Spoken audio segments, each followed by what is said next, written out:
So let's talk about one of ancient India's most radical, most controversial philosophies, Cārvaka. For centuries, it's been painted as this dangerous idea, a recipe for just total hedonism and anarchy. But what if that's not the real story? What if it's a deliberate misrepresentation? Because as we're about to see, the truth is way more complex and, honestly, a lot more surprising. And that's the big question, isn't it? Think about it. What if pretty much everything we know about this philosophy comes from the writings of its biggest critics, its enemies? What if the version of Cārvaka that survived is just a caricature, a straw man designed to make it look ridiculous and dangerous? That's the mystery we're going to try and solve today. Okay, so the first big accusation leveled against the Cārvakas was a heavy one. It was that their ideas weren't just wrong, they were a direct threat to civilization itself, like a blueprint for total social collapse. Now, the logic from their opponents was actually pretty straightforward. They said, look, if you reject religious duties, if you reject karma and the afterlife, if you reject God, what's left? You're tearing down the very foundations of morality. Without the fear of hell or the promise of heaven to keep people in line, what's to stop everyone from just running wild? The way they saw it, a person who didn't believe in these things was no better than an animal, totally uncivilized. I mean, that sounds pretty damning, right? It's a powerful argument, but is it actually true?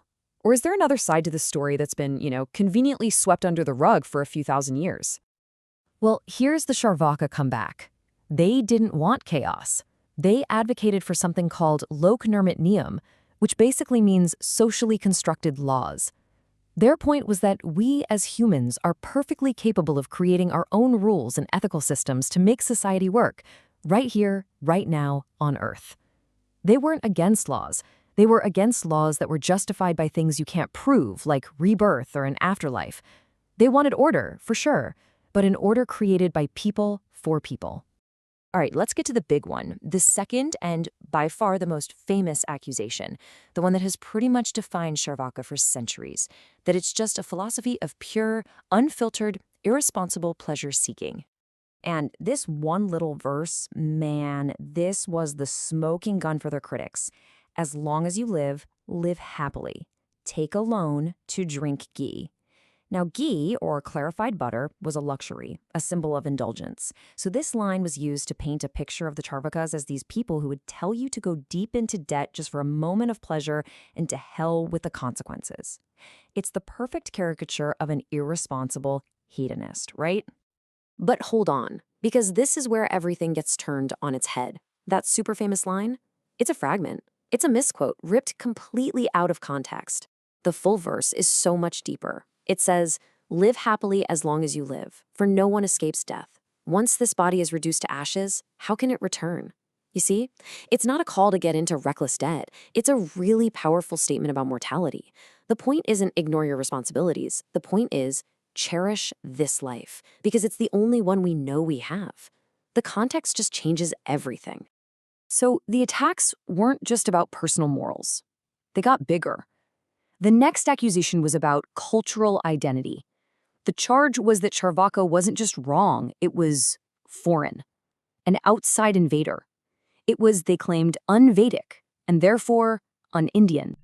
You see, this was a really clever and pretty brutal tactic. The attack wasn't just philosophical anymore, it was cultural. They weren't just disagreeing with Cārvaka, they were trying to completely excommunicate them from the tradition. By labeling them anti-Vedic and un-Indian, they framed them as this external threat. The message was simple. If you're a Cārvaka, you're not one of us. You're an enemy of our culture. But wait a second. This makes you stop and ask a huge question. What does Vedic even mean here? Is it about belonging to a certain civilization from history? Does it mean you have to follow one specific rigid philosophy? Or does it just mean ideas that you can actually find within the Vedic texts themselves? The answer to that is kind of critical. And the answer? Well, it's a bombshell. Take a look at this quote. After death, there is no consciousness. Now, that sounds exactly like something a Cārvaka would say, right? But it's not from some lost Cārvaka text. It's from the Brihadaranyaka Upanishad, one of the most important, most foundational texts of the entire Vedic tradition. The text actually explains that consciousness comes from the physical elements that make up our bodies, and when those elements dissolve at death, consciousness just vanishes along with them. This core idea, materialism, is the absolute heart of Cārvaka philosophy. And here it is, tucked away deep inside the Vedic canon. So this supposedly alien idea, it wasn't alien at all. It was part of the conversation from the very beginning.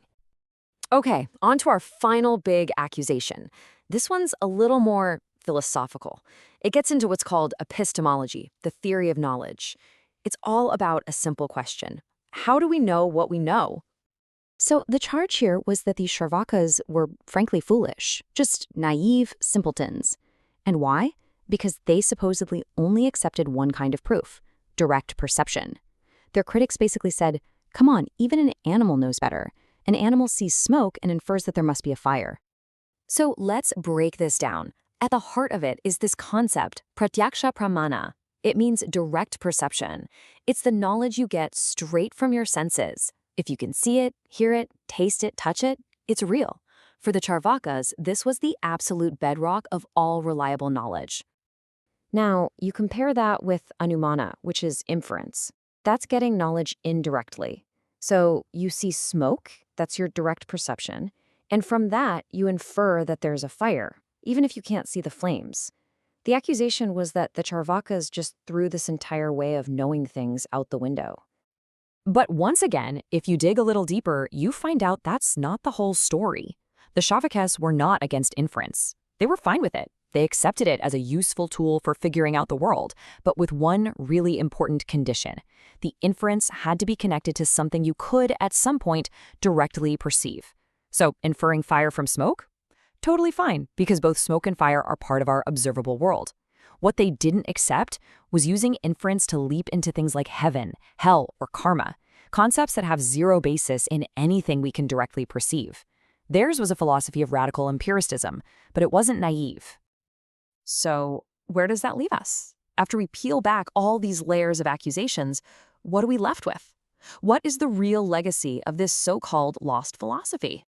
So let's just run through it one more time. Cārvaka wasn't a call for anarchy. It was a call for sensible, man-made laws. It wasn't a free-for-all hedonism. It was an argument for valuing this one life we have. It wasn't some un-Indian foreign idea. It had roots within the Vedic tradition itself. And it wasn't against logic. It was just against wild speculation that wasn't grounded in reality. Once you deconstruct the caricature, a much more sophisticated and fascinating philosophy starts to emerge. And that's the thought I really want to leave you with. The story of Cārvaka is such a powerful case study for this one question. Why is it that dissenting ideas, the ones that really challenge the way things are, so often only survive in the twisted accounts of their opponents? It really makes you wonder, doesn't it?